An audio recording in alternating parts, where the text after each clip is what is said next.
We're live. Dr. Kris, how are you, brother? Man, I'm really good. We were talking off the air that just got back from Peptide World Congress in Vegas, which was a big success with Dr. Steve. And, I guess as I get older, that adaptation back to Texas time from West Coast time is a little rough, but I'm starting to feel a little better. I think by tomorrow we'll have it whipped. Maybe there's a peptide for that and another episode topic. So here we go. We're going to roll in with the intro. If you're like most folks Dr. Kris Fusterhausen works with, you're active, you want to take ownership of your health, and you want to age gracefully. The problem is there is so much conflicting information out there about health and wellness, it's tough to know who to trust. Most providers are limited by what insurance will approve, so it can seem like they're only able to help you manage your health decline with more meds. On the Dr. Kris Life Podcast, you'll learn how you can regain your confidence in your health journey. You'll learn helpful knowledge about programs, supplements, peptides, and hormones that Dr. Kris has used with thousands of patients just like you to help them crush their goals and be their best selves. So if you're ready to take charge of your health and are wanting to stay active and healthy so you can be a better parent, partner, or lover, then you're in the right place. Welcome to the Dr. Kris Podcast. All right, lovers, welcome to the Dr. Kris Podcast. Look at that. If you see there, your hair is just all flowy and fluffy. I was going to say, you did it. You did it. We finally got the old picks down and the new picks up. So I feel like we've won here. Yeah, he's on his way from Dr. Kris to Fabio and just... So today we're talking about conflicting information. Today's topic is struggling to lose weight. Well, often the problem isn't you, it's your weight loss strategy. And so today we want to talk about what are the weight loss plans that just don't work and what do you do instead, Dr. Kris? Yeah, I always joke with my patients, like, what's the most common way we try to lose weight in America? We have one of two things or a combination of those two that we try to do. And so we make up our mind that we're going to eat less or we're going to exercise more or we're going to eat less and exercise more, right? It's typically one of those three scenarios. And I always joke, which leads to Sunday gorging yourself because tomorrow I start my new diet. So I got to get all the stuff that I know I shouldn't do. So we go gain a half a pound in a day. So we try to work through it. And then by Monday afternoon, Tuesday morning, we've probably given up already and gone back to our normal nutrition. I think the biggest issue when people try to lose weight is they actually don't have a realistic plan or a plan of action of how they're going to get their weight loss. And what I mean by that is many times they don't have a set plan. It's not being implemented by a professional, and they don't have realistic time frames either. I always say we didn't put it on overnight and we're damn sure not losing it overnight, right? So like making sure that maybe we don't understand that it's going to take 9 months to get to our goal. We are all a society of instant gratification. And if we don't get that instant gratification, many times, especially our younger generations today, they give up really quick and like, well, that didn't work or whatever. And maybe what they were doing would have worked. They just didn't give it enough time. They didn't have a realistic plan. They didn't really just follow what they need to do. And so that's why I just always think when someone has significant weight they need to lose, their chance of success is really only with a qualified provider, or at least to get good success with a qualified provider to walk them through that program. Yeah, in so many domains, you need a coach. I mean, think about when you're in high school, you had a coach. Otherwise, imagine the team trying to work out themselves and you kind of get in shape on yourselves. That's why you need a coach. And what you're talking about is true in this area as well. Yeah, it's no different than I've been working out for many, many years, but I still have a trainer, right? It's accountability. It's even though at times I still get a little lazy in the gym, it's trying to keep me from getting lazy in the gym.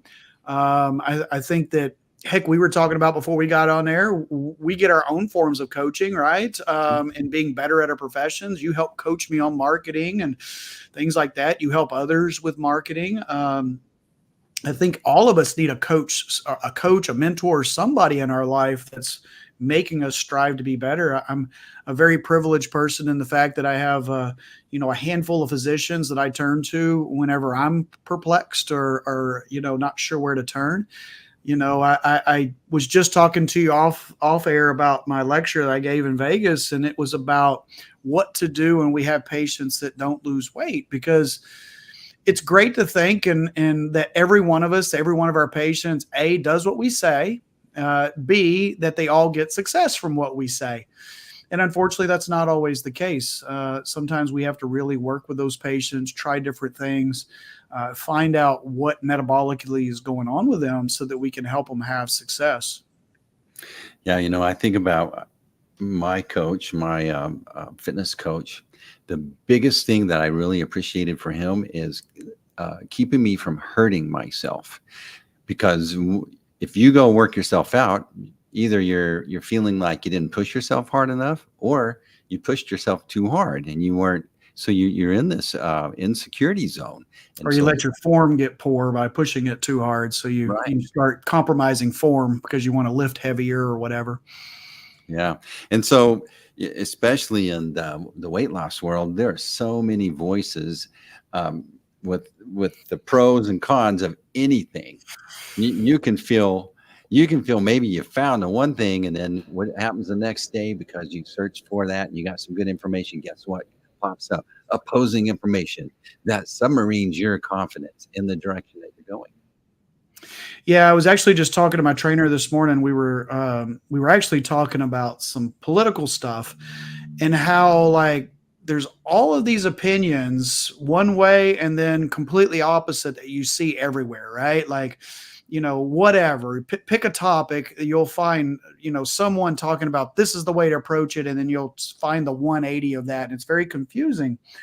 And that's why I think it's just really important that a person finds someone that they truly have trust in. And I tell patients all the time, hey, if after I talk to you, if what I say doesn't make sense, then you deserve it to yourself to go find somebody else, because I'm never going to claim there's only one way to lose weight or to get healthy.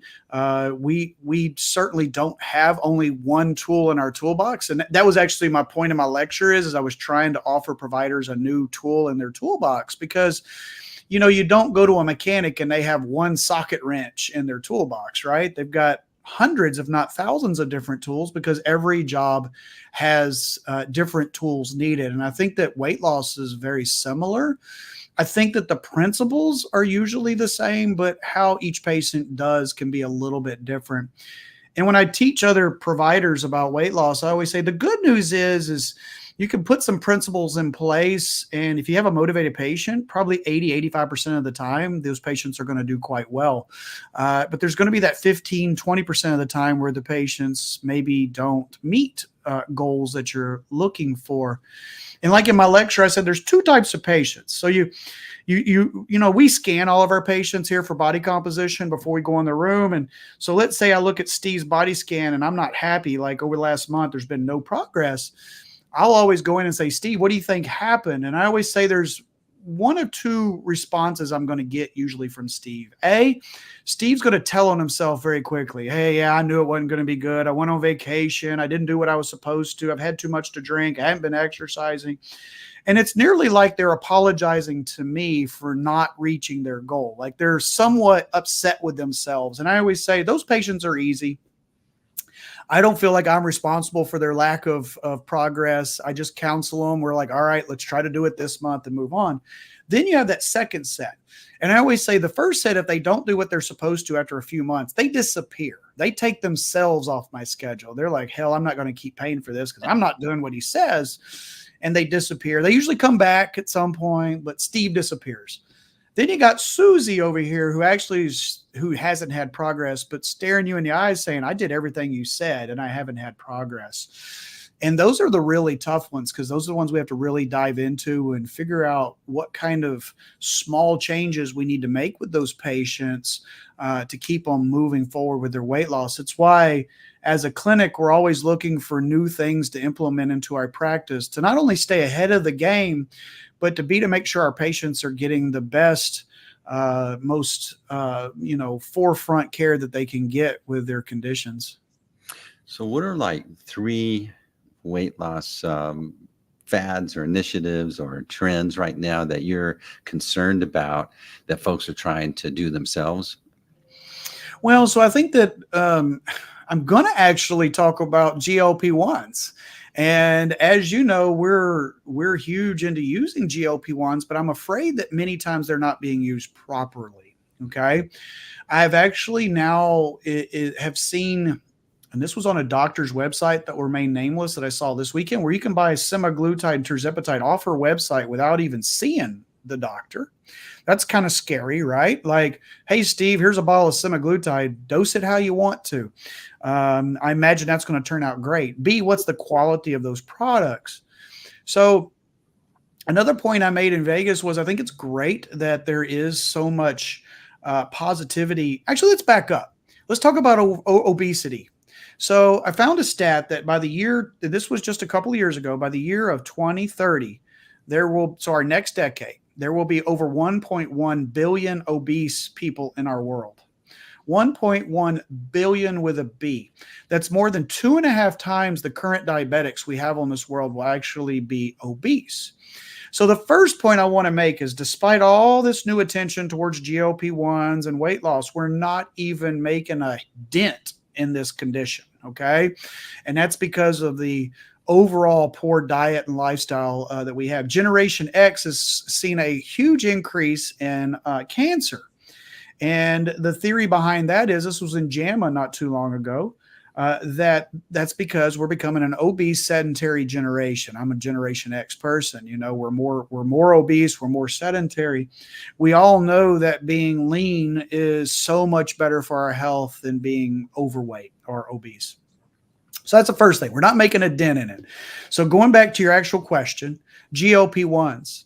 I think it's great that GLP-1s are being used to the frequency they are, but these patients aren't getting proper guidance on how to use them.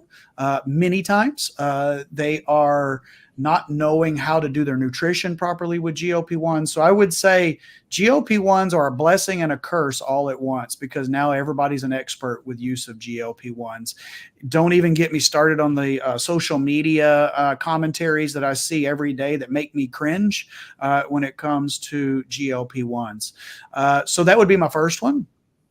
The second one is just, these people that are believing that the less they eat, the more that they will lose. And that's simply not true. Our body compensates when we eat less by down regulating our energy expenditure. So think of it like your RPM gauge on your car. If I'm going to eat less consistently without any real plan, my RPMs are just going to decrease, and I'm not actually going to lose weight. If I do, it's going to be water weight and muscle mass and very little actual fat.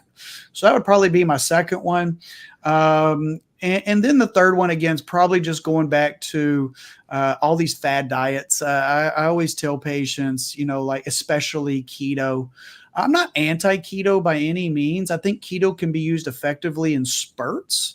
But I see these keto diets and I see these recipes that I see posted all the time on like Facebook and Instagram, that it starts with like 1 pound of cheese. And then the second ingredient is half a pound of cheese.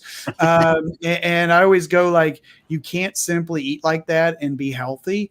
You still have to eat healthy, good ingredients, or carnivore, like carnivore. I have a saying: every diet can be good or every diet can be bad, depending about how you're trying to achieve that. So if I have a carnivore diet and I eat nothing but brisket for every meal, well, okay, come on, guys, that's not going to be healthy. If I eat keto and it's got tons of cheese and things like that in it, that's not good either.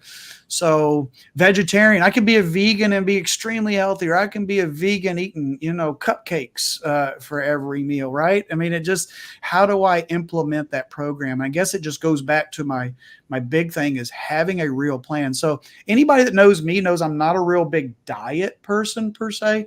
And I use that term as I'm going to totally change my diet from point A to point B. And most likely when I get to point B, I'm going to revert back to point A. And I feel like that's why so many people lose weight and then gain it right back. Oh, I lost 10 pounds, I lost 10, gained 12, So, like one of the things I really like about GLP-1s when used properly is they have an adaptive mechanism in our brain that we didn't realize. Like it's actually retraining your brain if you properly eat. By the way, what diet do I like? I like just changing people's diets and taking things out that they can live without the rest of their life, and just cleaning up what they're already doing, making it better, right? I always say if we can make your diet 25% better, we're going to gain 25% with time. And so, but these GLP-1s actually, they are changing our brain to the point that when it does come time, if we decide to properly come off a GLP-1, because although we don't have to, but because we want to, because of cost perhaps, that our brain is actually retrained that we don't want certain foods like we used to. Like it has an adaptive mechanism in that hypothalamus that we can do this, that we can give people the tools that say, man, that bowl of ice cream still looks good, but really I'm okay without it, versus those cravings that we used to have that drag us to the freezer. And as we're eating 1.5 pounds of ice cream, which, I still love ice cream, but I don't eat nearly as much of it because my brain just doesn't want to go there. So I think that's really interesting data that's now coming out, that it has this adaptive mechanism on our brain. So when I hear this bullshit on, TikTok that, why lose the weight? Because you're going to take GLP-1s, you're going to come off of it, and you're just going to gain it all back. So why do that to yourself? That's bad. I'm like, yeah, that's poor coaching. That's not teaching our patients the right way. That's all these online now, like have this 3-minute visit with Dr. X and he sends you a bottle of semaglutide or whatever. Like these programs need to be better than that. I always say spend a little more and fix your problem, right? Like, you get what you're paying most of the time. And when you go with these really cheap bargain basement prices that per month are more are cheaper than what we have to pay for semaglutide, it's like something just doesn't make sense. And so there usually is a reason for that. So you mentioned a couple of times taking a semaglutide correctly. I'm not asking you to prescribe, but what are some of the things that you would look out for to know that you're receiving a coaching from a trusted source? Well, and so obviously we like both of the GLP-1s that most of us use for weight loss, tirzepatide and semaglutide. And we have a saying whenever I teach other doctors and PAs and NPs, which is low and slow. And so you want to give these products time to work. I find that so many people, because the studies were done at 2.4 milligrams on semaglutide, that's the max dose, and their whole goal is to get them to 2.4 milligrams. And the problem with that is most of us don't need anywhere near that, especially the non-diabetics. Like I always say, my most common dosage is more than half of that, like 60% less doses is what we use, because we're not giving these doses time to work. And so as the doses go up, you're increasing side effects for most of these people. Like I had a new patient recently that came in and had been on semaglutide for like 6 months and had some success, but changed over to us because his wife started coming here and she was like, man, I can tell y'all do a lot more counseling and you're more hands-on. So he decided to switch over and he goes, man, I felt horrible this whole time. And he told me the dose he was on. And I was like, Jesus, that's a big dose. And so now we're using a third the dose that he was taking. He's getting the same results, but isn't having those side effects. So again, it's just truly knowing how to dose these products. Are these complex products? No, I wouldn't say that, but we have a thing called Hippocrates as a physician, and Hippocrates is basically this guide to how to dose things. And it's like the dosing for idiots, right? I keep it simple, stupid dosing, right? And I don't mean it literally idiots, but you get what I mean. It's like, okay, semaglutide is dosed from 0.5 milligram to 2.4 or whatever. And so doctors just get on there and they start dosing and they don't really know how to dose for weight loss. And, patients don't feel good. They're not counseled on what they should feel, what they shouldn't feel. There's no real off-ramp discussion. That's another big complaint I have is like, okay, Steve, now you're at weight. What do we do now? So a lot of these patients just cold turkey stop, which can be a little bit rough for these patients. they just don't realize what the next step is. So I always say we have multiple steps in this weight loss program.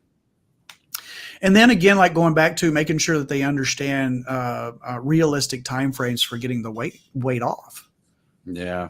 So semaglutide, what I'm understanding is, some people may be on it in the long term, but a lot of people have the luxury, the option to just take it every once in a while because their brain is made. You bought them time for the brain to catch up with this new lifestyle that they're trying to do, but that improves their health. Yeah. So, I mean, I would love for all my patients to stay on a GLP-1 long term. Another bullshit social media thing I hear all the time, pardon my French, but I'm pretty passionate about it, is you can't stay on these products. Completely false. Diabetics have been on these things for like a decade, okay? They actually slow down neural degeneration in our brain. They improve cardiac function. They improve gut health. We now know it's retraining the brain at the same time. We know it's decreasing cravings and appetite. We know it's working on our insulin sensitivity, which is all great things. We know that mental health improves on GLP-1s, which is kind of cracks me up that you hear this could worsen depression, anxiety. It's actually the opposite. So, if budgets allow, we would prefer our patients just to stay on them. Like I plan on staying on a GLP-1 for the rest of my life or until something better comes out, which is inevitable, right? Wow. Or some sort of tweaking or some sort of new peptide that hasn't even hit the market yet. But there's a couple coming that look really, really good. But you don't have to. So a lot of times budgets are such because GLP-1s are not cheap products. They are getting cheaper, but they are not cheap. These are not $10 prescriptions down at Walmart by any means.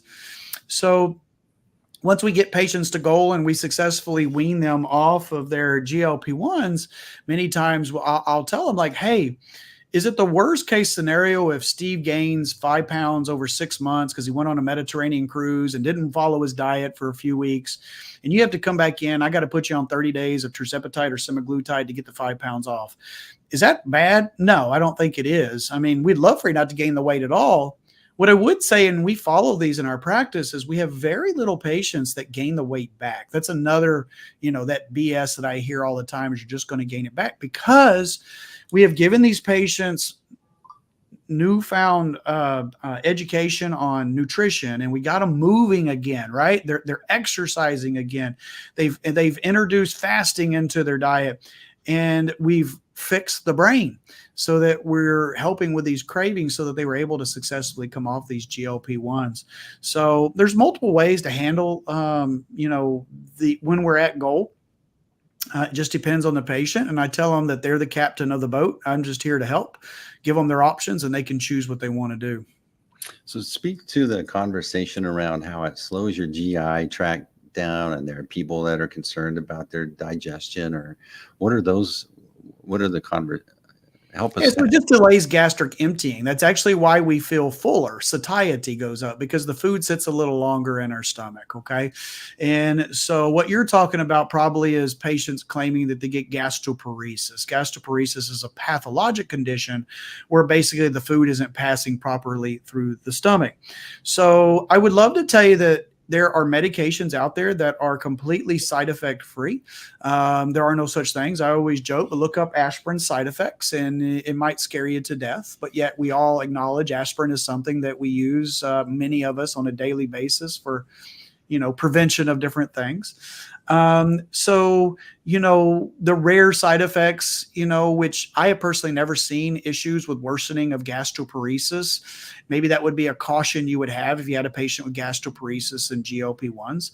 Pancreatitis, although in the studies was all mild, non-hospitalized, that's an inflammation of the pancreas that can be very painful. I've had one case of pancreatitis and she resolved and she's still on GLP-1s. And increase in gallbladder attacks. That's a known side effect as well. I've had one of those. Actually, she's doing well. She's still on GLP-1s. So, again, I think whenever you take the risk-benefit ratio and look at it, the benefits so outweigh the risk, because what's the risk of staying overweight or obese? Mm-hmm. I mean, I had a patient the other day. Actually, the funny part is she's a patient, but not for GLP-1s. And I guess she had a friend that had a severe reaction to GLP-1s. We're not the prescriber, although I don't know that anybody did anything wrong. And she got really sick and she had to go in the hospital with pancreatitis. And she was trying to make the point that I can't believe anybody would ever prescribe these medications. And I tried to simply say that, okay, but that's a 1 in a few 100,000 side effect. What about everybody else that does great?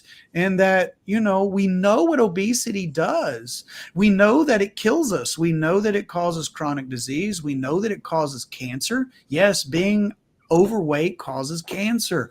Yes, it causes strokes. Yes, it causes heart attacks. Yes, it causes diabetes. You want to wreck your life, get diabetes. And so that's why we do advanced lab testing to detect it early when it's still pre-diabetes or insulin resistance. And that's why we treat it so aggressively, because we all know, I don't think you have to be a doctor to know that it's not a good thing to be a diabetic, especially a type 2 diabetic. So yeah, sure. There's some potential side effects of GLP-1s, but they can be managed. We've treated thousands of patients with GLP-1s, and our patients do well. We have success. The success varies from patient to patient, depending on how much effort they're putting into as well.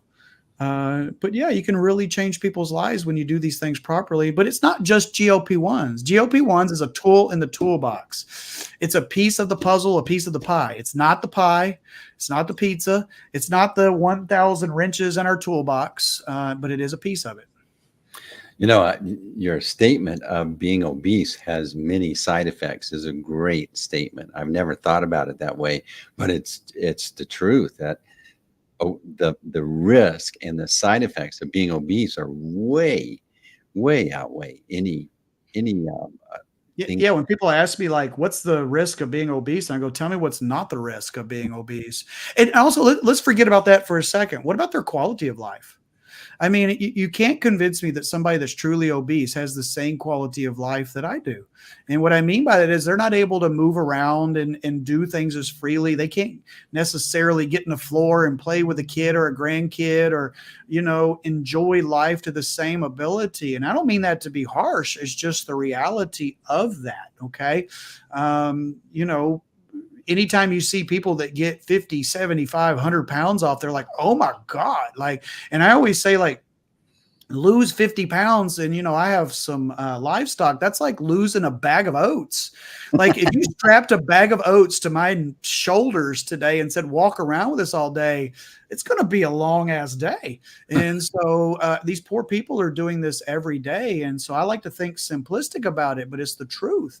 And so their quality of life gets forgotten about. As doctors, we always talk about, morbidity, mortality, all those things, chronic disease, but let's not forget about just flat out quality of life and their mental wellness, just the looking in the mirror. And, I think we're all pretty harsh on ourselves, right? But, when you're obese, it's probably really taxing on your brain as well. And I just think it's great that now we have some ways to really help these patients, but it's important to remember, I was telling these guys and girls that I was lecturing to last week, we haven't freaking made a hail dent on a fender, in this problem. That's how big of an issue it really is. And, that's why when people talk about weight loss and like everybody doing, I go, well, look at it this way. There's never going to be in our lifetime a shortage of patients if there's going to be 1.1 billion of them worldwide.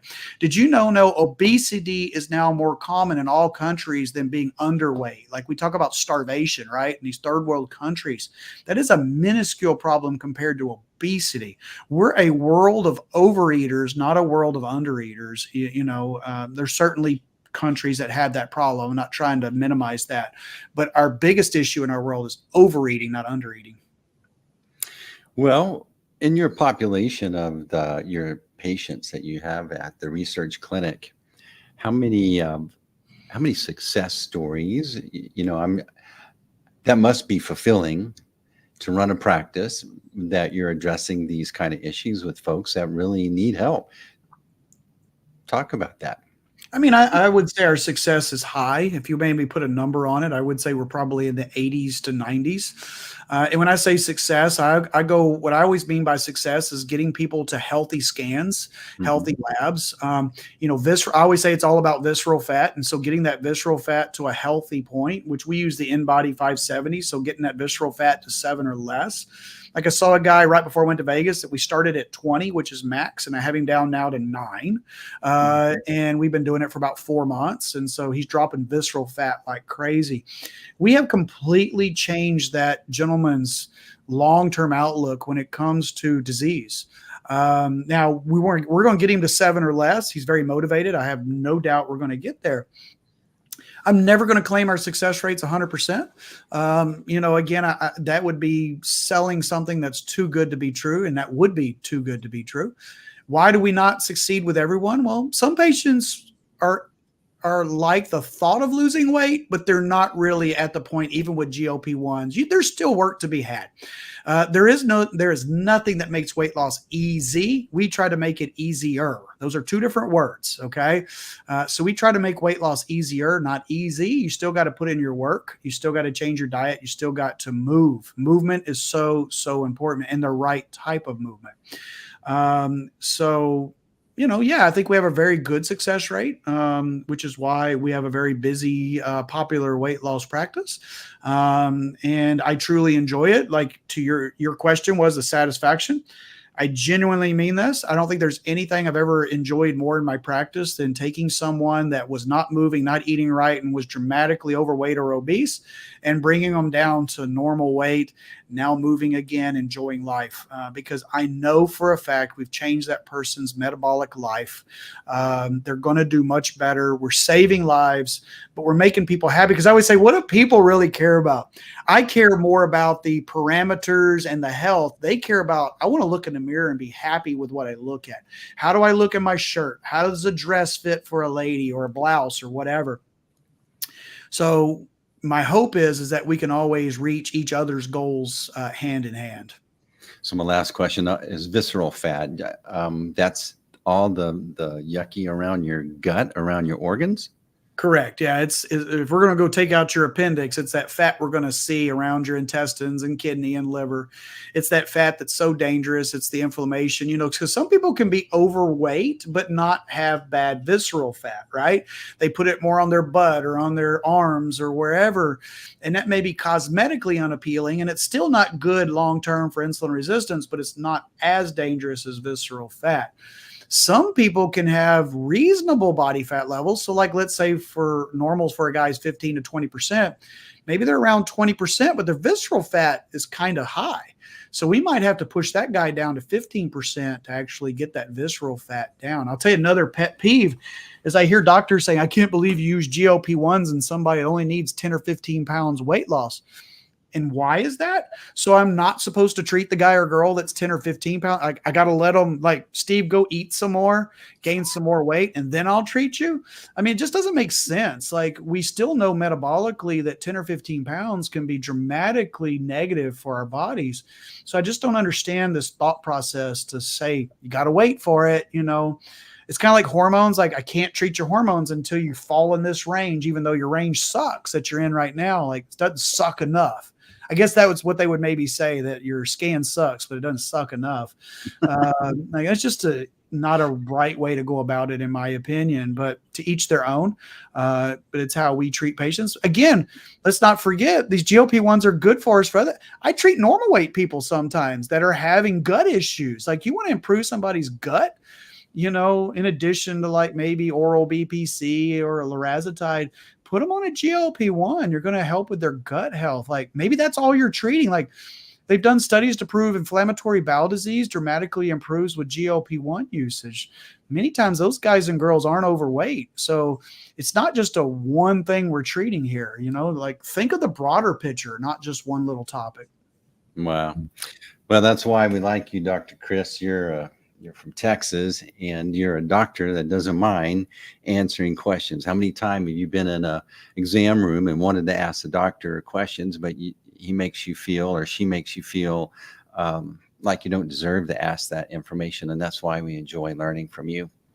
Yeah, we always say, if you leave with a question, it better be because you just didn't ask it. Because I really do want I always joke, but it's true. Most of my patient referrals come from my patients. So they have to be educated. So whenever they say, what does he do? They can tell them. So we want our patients educated. We like our patients bringing in information. We may not always agree with it, but we like for them to bring it in so we can discuss it. Well, this has been a really compelling episode, and I'm sure there's folks thinking in the back of their mind, it's been this weight thing's been haunting them, and now that they feel that maybe connecting with you would be a great way to start to address it in a healthy, balanced, comprehensive way. What should they do? So easiest way is to go to theresearchclinic.com, hit the consultation button, go that route, or you certainly, our phone number's on there as well. You can call if you want to. Either way works fine. Or if you're local, you can always just stop by the office. So one of three ways. So what's your favorite food that you're excited about that folks need to be eating?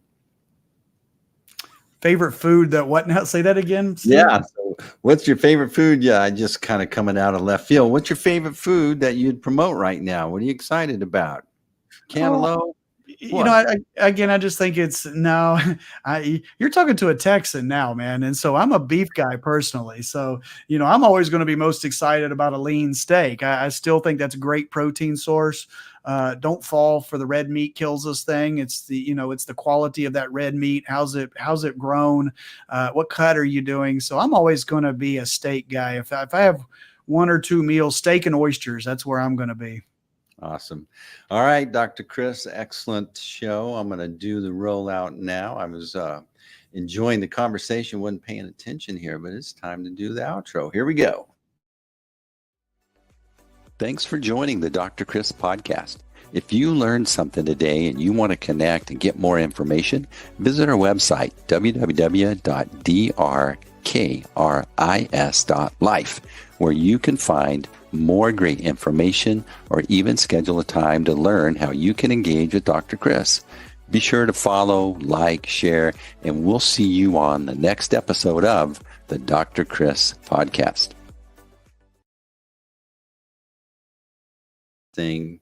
You've got some services around growing hair. You're demonstrating this. Mm-hmm. So if folks are listening here and maybe you're at a stage where your hair could use a little, what do you say? A little supplemental support. A little refreshing. Yeah. Reach out to Dr. Kris as well. All right, Dr. Kris, I appreciate you, and we're signing off. We'll see you guys